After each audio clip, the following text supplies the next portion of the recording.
Nemalé úspechy levodského Pitgimu v posledných mesiacoch nás prinútilo opäť sa bližšie pozrieť na prácu v tomto klube.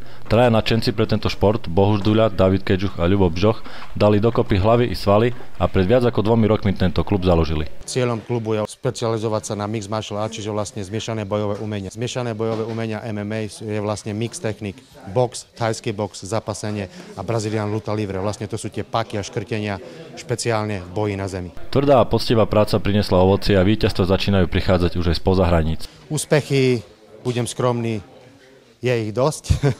Taký posledný úspech David Kedžuch. Som na Botnia Punishment 9, bolo to v kategórii MMA do 73 kg, profesionálny zápas, no a bol som veľmi rád, že som mohol tam zapasiť vo Fínsku. Koho si porazil? Bol to Fín, Tuomo Turkia z týmu Botnia Punishment.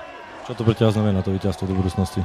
Tak je to pre mňa taký väčší krok dopredu a aby som sa mohol dostávať na prestížnejšie turnaje. V týchto dňoch v klube Pitgim privítali vzácneho hostia z Brazílie, trénera luta livre a jedného z najlepších borcov v tomto odvetví na svete, Marcela Brigadiera. Black belt, čierny pás luta livre, originál z Rio de Janeiro, ktorý sa vlastne špecializuje na to luta livre a je to vlastne, už ak som povedal, hlavne v boji na zemi sú to tie uzamknutia, páky a škrtenia. Marcelo Brigadiero je jeden z najlepších na svete, ktorý sa tomu vlastne venuje.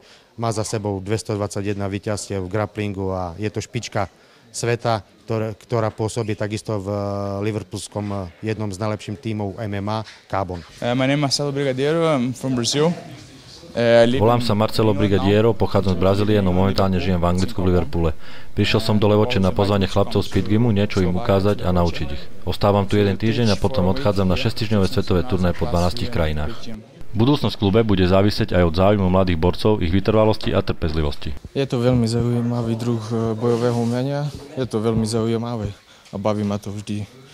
Je to aj kondičná príprava, aj silová, aj technická, všetko dokopy. Trénujem 5 krát do týždňa, večer a stredu a piatok ešte ráno mám posilku. Cieľ do budúcnosti vychovávať nových zverencov. Máme tu ich dosť, začali sme s začiatočníkmi, čiže rysujú sa niektorí chlapci, ktorí by mohli chodiť na súťaže a vlastne byť pripravení. Prajeme chlapom z Pitgimu veľa úspechov doma i v zahraničí, ale hlavne pevné zdravie.